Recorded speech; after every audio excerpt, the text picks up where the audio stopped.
morning. So this is English 133. Let me put my phone here. So we will be doing chapters 5 and 6, okay? So chapter 5 and 6, let me put this here because then I forget.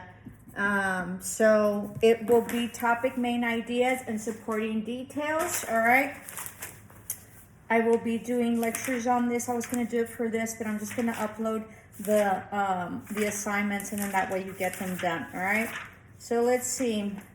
This is really what I want you to do with this class is really to expand your vocabulary and to be able to incorporate it into your regular conversations and communication on a daily basis. That's the way that we expand our vocabulary. We find a word maybe that we don't know, or a word that is really intriguing. And I don't know if you've ever, have you ever spoken to people and you're like, wow, they are so smart, and then they sort of use words that you have no idea what they are, and then when you're done, you pretend like you know what they're saying, right?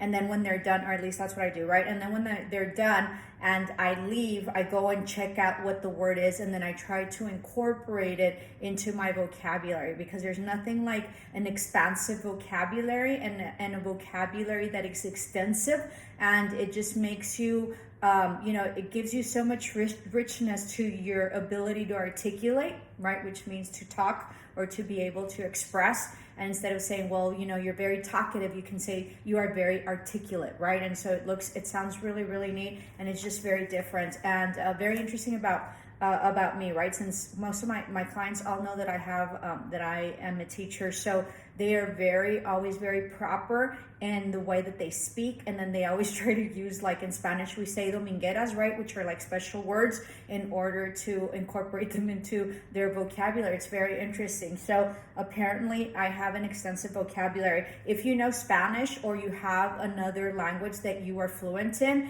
it is very very interesting, because especially if it's Latin based, you can incorporate a lot of, at least specifically, let's take Spanish. So for Spanish, since it's a Latin based language, there's a lot of words that are derived from Latin, and so you could be using them into your English, and they're just really, really beautiful and very elite words, right? So so this is this little mini lecture. So one time, my brother-in-law, who is Anglo, one of them, and so I was a kid. I was really, really young. I was about 14 or about 4. Well, maybe I was older. It was about 17 years old. Or no, I was younger. Anyway, it doesn't matter. Anyway, so I was really young.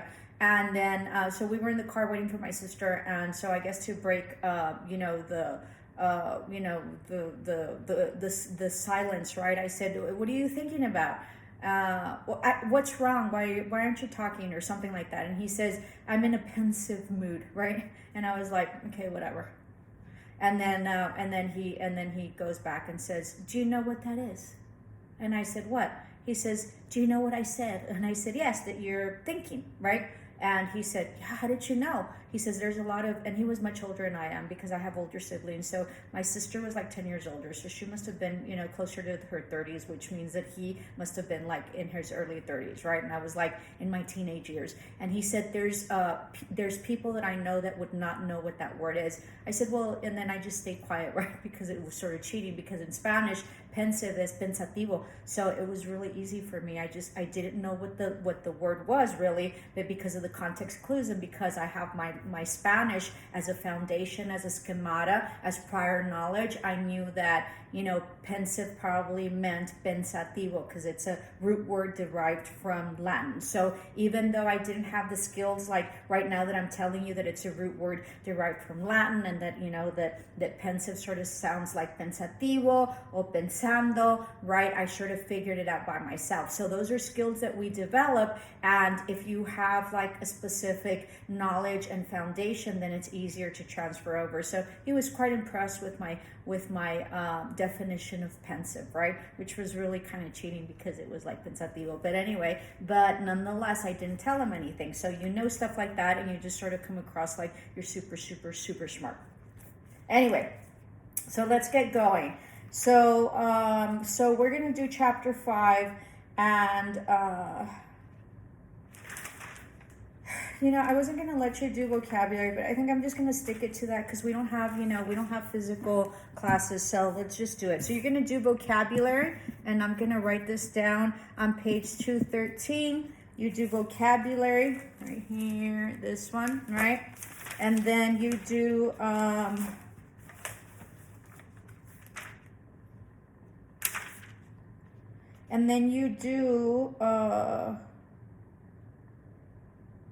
let me see, hold on, give me a minute.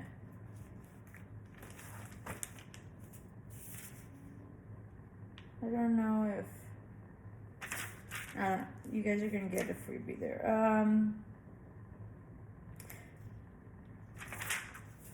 Give me a minute, because I'm trying to decide. Okay, let's do vocabulary on page 222. All right, whatever it is, what it is.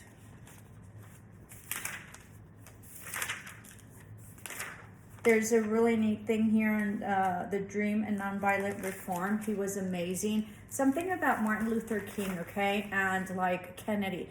So there are people that are very articulate and have the gift of gab, right? Have the gift of and the ability to communicate and just, with fluidity speak, right? I have that gift when I was first starting, and taking speech, because I used to take speech in terms of like public speaking and stuff like that, because I graduated out of public relations and communications, broadcasting. So we had to take a public speaking course. So I learned a lot about that. Okay. And so what I would do is I would write notes, and we always had to publicly speak and discuss things. Right. And I had one of my students, and they're like, "Miss, it's not fair. You have more experience." And that's absolutely right. Right. So when I became a principal, I did graduation. There was like over, I don't know, 1,000 people at Pan Am Center or whatever, right? For the graduation, I had I think it was like 400 students or 500 students graduating. I can't remember, maybe, no, about 200 or whatever. But anyway, there was always the abuelitos and all that went and stuff. So when I first started back in college to be able to do my speeches, right, and my public speaking, I always used to take notes, and the notes and I wanted to read them, and they, for me, were very confusing, and it just sort of made me very confused, and I wouldn't be able to speak appropriately. So what works for me, because I sort of have a gift for it, okay? So if you have a gift for it, you can do it, because not everybody can speak, and not everybody can do public speaking. And so if you don't, then you need, sort of like a script, or you need a lot more notes. What I do with mine, because I've become really good at it, is that I basically just have for what works for me, because I couldn't, when I would read it off, or where I would like practice it and practice the script, it would just get me all mixed up, and I wouldn't be able to convey the message. Okay, so what I did, and what I ended up doing in my life, was that I would mentally prepare and do bullet points on things that I needed to discuss, and then just allow for me, right, to be able to just discuss it. And then, I wouldn't go in a specific order, because I knew that however it is that I spoke, as long as I remembered what the bullet points were, that I would be able to cover it all, and it would, there would be fluidity to it. Okay, so of course, like Martin Luther King and Kennedy and whatever, they were just extraordinary public speakers. I mean, I don't think that Martin Luther King really had like his speeches. I think he would just come up and then just sort of speak. So there's people that are very gifted with that. They don't hardly exist. Okay, there's people that, mostly people do not know how to publicly speak, and then they get up there and they're a hot mess, right? And they think they can publicly speak, and they're a hot mess. So this is very interesting, that they sort of just, had an idea. I don't know, don't quote me on it. I don't know if this one, I Have a Dream, was something that he scripted or not, but I know that some of his, speeches were not written, right? Or he just had sort of a rough draft, and then, because you do prepare, right? You prepare, but everybody prepares differently. So you might be able to go through, and it takes a lot of preparation. Like whenever I publicly speak, or there's specific things that I need to say, I think about it, and I think about it, and I think about it, and then it all comes together. Okay, so there is much preparation to publicly speaking, whether you write it down or not, and whether you have the gift of doing it or not. So it's not like you just get up there and whatever. You really have a specific format that you're following, but it's just the way that you deliver it that's different, at least for me. So because I was in big schools, like over 1,000 people in my schools and stuff like that, and then I had a staff that was like over 200 people, then I would always prepare for my meetings and stuff like that, right? And so so much experience, but in the end you sort of do prepare. So Martin Luther King was amazing, and his vision, right? And more importantly, I think that maybe as I speak now, part of the gift of publicly speaking is because you believe what you're saying, like you truly are committed to whatever it is that the speech is, or whatever it is that you are discussing and speaking about. You truly are committed. And maybe that's the difference. Maybe the people that cannot publicly speak, really are not committed, and they're not passionate about what they do. So very interesting.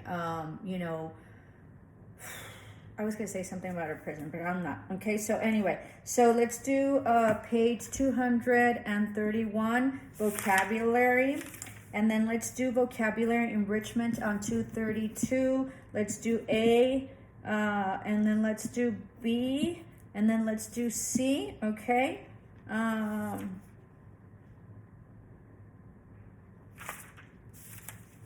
And then let's do vocabulary lessons on page 234. Let's do part 1 and 2, and those are reviews, okay? Let me see if there's a 3 review. So do that, okay? And then we'll go to chapter 6, supporting details and organization patterns, okay? To distinguish major and minor details. Written directions, which was huge in our classes term this year, this term. Sorry, didn't make any sense. So directions and people not being able to follow directions was a huge problem this term. And it was a huge problem for me because I couldn't understand what the problem was. And the problem is that they didn't read or view my whole videos. So that was huge. I can't, I can't believe people wouldn't do that, because those are the directions. That's what tells you what it is that you have to do. So this will be good. And then common organization patterns, and use them to annotate and make notes. Okay, so that is chapter 6. And there's all these organization patterns that we reviewed, I think, in chapter 3 as well. I'll mention that later, and I'll mention that in one of my lectures that I'll probably be doing lectures tomorrow. We will be having a Teams meeting that I forgot to do on the daily attendance tomorrow, so watch out for the times. I will have, probably I'll start with you all and start at 10 and then go, and then, but I'll send you a text on that, okay? So let's do page 289.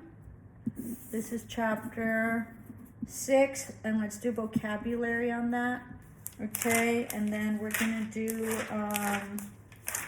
vocabulary on 298. Okay, my pencil's about to break. What did I tell you? So let me get another pencil. Please forgive me, I have to sharpen my pencil here. Excuse me.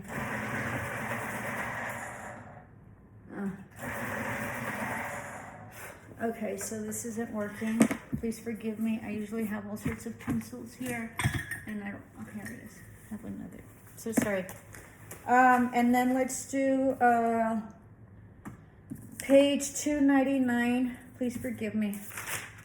299 vocabulary. Did I do 298, 299? Yeah, so vocabulary, and then vocabulary enrichment in 299. All right. Let's do all the way to 300. And there's C there as well. So you're going to do 298 all the way to 300. Okay, on vocabulary and vocabulary enrichment. And then we will do, we're almost done. Hold on, give me a minute. We will do